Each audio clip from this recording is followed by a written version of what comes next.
ವಯನಾಡಿನ ದುರಂತ ಸ್ಥಳದಲ್ಲಿ ಮನ ಕಲಕುವ ಘಟನೆಯೊಂದು ನಡೆದಿದೆ. ಒಡತಿಯನ್ನ ಕಂಡ ಕೂಡಲೇ ನಾಯಿ ಓಡೋಡಿ ಬಂದಿದೆ.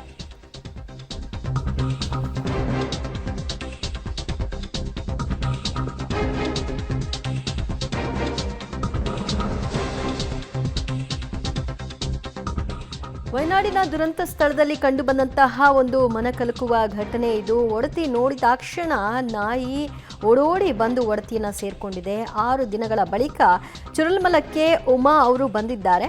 ಉಮಾ ಅವರು ಬರ್ತಿದ್ದ ಹಾಗೆ ಲಿಯೋ ಎಂಬ ಶ್ವಾನ ಹೋಗಿ ಅವರ ಪಕ್ಕದಲ್ಲಿ ಕುಳಿತುಕೊಂಡಿದೆ. ಅದು ಒಡತಿಗಾಗಿ ವೆಯ್ಟ್ ಮಾಡ್ತಿತ್ತು. ಈ ಒಂದು ದುರಂತ ನಂತರದಲ್ಲಿ ಎಲ್ಲಿದ್ದಾರೆ ಏನು ಅನ್ನುವಂತಹ ಪತ್ತೆ ಇರಲಿಲ್ಲ. ಬಟ್ ಆಕೆ ಕಾಳಜಿ ಕೇಂದ್ರದಲ್ಲಿ ಇದ್ರು. ಕಾಳಜಿ ಕೇಂದ್ರದಲ್ಲಿ ಅವ್ರನ್ನ ಇರಿಸಲಾಗಿತ್ತು. ಈಗ ವಾಪಸ್ ತಮ್ಮ ಮನೆಗಳ ಸ್ಥಿತಿಗತಿ ಏನಾಗಿದೆ ಅಂತ ನೋಡಲಿಕ್ಕೆ ಚುರಲ್ಮಲಕ್ಕೆ ಬಂದಿದ್ದಾರೆ. ಈ ಸಂದರ್ಭದಲ್ಲಿ ವೇಟ್ ಮಾಡ್ತಿದ್ದಂತಹ ಶ್ವಾನ ಆಕೆಯನ್ನ ಕಂಡ ಕೂಡಲೇ ಹೋಗಿದೆ. ಚೂರಲ್ಮಲದ ದುರ್ಘಟನೆ ಸಾಕಷ್ಟು ನೋವು ತರಿಸುವಂಥದ್ದು. ಇದರಲ್ಲಿ ಮನೆಯ ಮಾಲೀಕರೊಬ್ಬರು ನಾಯಿಯನ್ನು ಬಿಟ್ಟು ಕ್ಯಾಂಪ್ಗೆ ಹೋಗಿದ್ರು. ಕ್ಯಾಂಪಿಂದ ಬಂದ ತಕ್ಷಣ ಅವರನ್ನು ನೋಡಿದ ತಕ್ಷಣ ಅವರ ಬಳಿ ಹೋಗಿ ತನ್ನ ಪ್ರೀತಿಯನ್ನು ಒಂದು ಶ್ವಾನ ತೋರಿಸ್ತಾ ಇರ್ತಕ್ಕಂಥದ್ದನ್ನು ಕಾಣ್ತಾ ಇದ್ವಿ. ನೀವು ದೃಶ್ಯಾವಳಿ ಕೂಡ ಗಮನಿಸ್ಬೋದು. ಇದೀಗ ನಾನು ಚೂರಲ್ಮಲದಿದ್ದೀನಿ. ಇವರು ಚೂರಲ್ಮಲದ ಒಂದು ಲಿಯೋ ಎಂಬ ನಾಯಿ, ಇದು ಉಮಾ ಅಂತ ಮಹಿಳೆ ಈ ನಾಯಿಯನ್ನು ಸಾಕಿರ್ತಕ್ಕಂಥದ್ದು. ಈಗಾಗಲೇ ಚೂರಲ್ಮಲದಲ್ಲಿ ಸಾಕಷ್ಟು ಕುಟುಂಬಗಳೇ ನಾಶವಾಗಿದೆ, ಜೊತೆಗೆ ಮನೆಗಳೇ ನಾಶವಾಗಿರ್ತಕ್ಕಂಥದ್ದು. ಆದರೂ ಕೂಡ ಈ ಒಂದು ದುರ್ಘಟನೆಯಲ್ಲಿ ನಾಯಿ ಬದುಕಿ ಉಳಿದಿರ್ತಕ್ಕಂಥದ್ದನ್ನು ನಾವು ಕಾಣ್ಬೋದು. ಇದೀಗ ಮಹಿಳೆ ಕೂಡ ಇಷ್ಟು ದಿನ ಒಂದು ಕ್ಯಾಂಪ್ನಲ್ಲಿದ್ದರು. ಕ್ಯಾಂಪ್ನಿಂದ ವಾಪಸ್ ಬಂದಂಥ ಸಂದರ್ಭದಲ್ಲಿ ಶ್ವಾನವನ್ನು ನೋಡಿದಂಥ ಸಂದರ್ಭದಲ್ಲಿ ಶ್ವಾನ ಅವರ ಬಳಿ ಓಡಿ ಬಂದು ತನ್ನ ಪ್ರೀತಿಯನ್ನು ತೋರಿಸ್ತಿರ್ತಕ್ಕಂಥದ್ದನ್ನು ಕಾಣ್ತಾ ಇದ್ವಿ. ಇದೀಗ ನಮ್ಮೊಟ್ಟಿಗೆ ಮಹಿಳೆ ಮತ್ತು ಅವರ ಸಂಬಂಧಿಕರಿದ್ದಾರೆ. ನಾನು ಅವರನ್ನೇ ಮಾತಾಡ್ಸ್ತಾ ಹೋಗ್ತೀನಿ.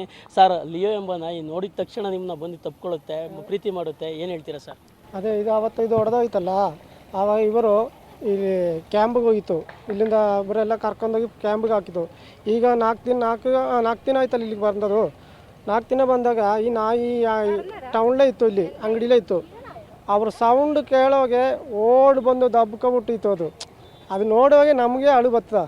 ಇಷ್ಟು ಜನನೇ ಇಲ್ಲಿ ಹೋಯ್ತು, ನಮ್ಮ ಊರಿಂದ ಜನನೇ ಯಾರು ಇಲ್ಲ ಇಲ್ಲಿ. ಇನ್ನೂ ಸುಮಾರು ಜನ ಮಣ್ಣೊಳಗಡೆ ಐತೆ, ಅವರು ನೋಡ್ತಾರ. 360 ಮೇಲೆ ಆಗದ ಈಗ ಸಾವು. ಇನ್ನೂ ಸುಮಾರು ಜನ ಸಿಕ್ಕಬೇಕು. ಅದು ನಮ್ಮನ್ನು ನೋಡೋಕ್ಕೆ ಬಂದಿರೋದು. ಆವಾಗಲೇ ಈ ನಾಯಿ ಹಿಂಗೆ ಓಡಿ ಬಂದ್ಬಿಟ್ಟು ದಬ್ಕೊಬಿಟ್ಟೈತು. ಈಗ ನಾಯಿ ಸರ್, ನೀವು ಬಿಟ್ಟು ಹೋದ್ರು ಕೂಡ ಬಂದ ನಂತರ ಎಷ್ಟು ಪ್ರೀತಿ ತೋರಿಸ್ತಿದೆ, ಇದನ್ನು ನೋಡಿದ್ರೆ ಏನು ಅನ್ಸುತ್ತೆ ಸರ್? ಹಳೇ ಬತ್ತ ನಮ್ಗೆ ನೋಡ್ಬಿಟ್ಟು ಅಷ್ಟು ಪ್ರೀತಿ. ಅದು ನಮ್ಮ ಜನಕ್ಕಿಂತ ನಾಯೇ ಓಡಿ ಬಂದು ಹಿಂಗೆ ತಕ್ಕೊಬಿಡೋದ್ರೆ ಹೆಂಗೆ ಇರ್ತದ?